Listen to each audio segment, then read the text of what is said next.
Medyo madami na rin at matataas na nga rin yung mga damo dito kaya naman kailangan na rin tanggalin. Sakto naman at madami nga kaming disposable gloves dito kaya naman nagsuot na lang din ako.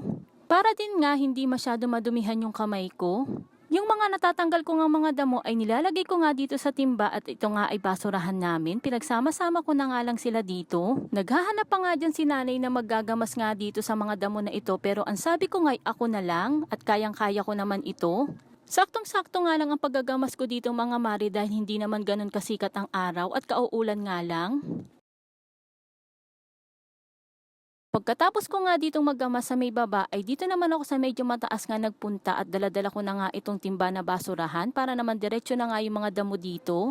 Fast forward na nga tayo mga mare at nagamas ko na nga yung mga damon ligaw dito. Medyo madami na rin at matataas na nga rin yung mga damo dito kaya naman kailangan na rin tanggalin. Sakto naman at madami nga kaming disposable gloves dito kaya naman nagsuot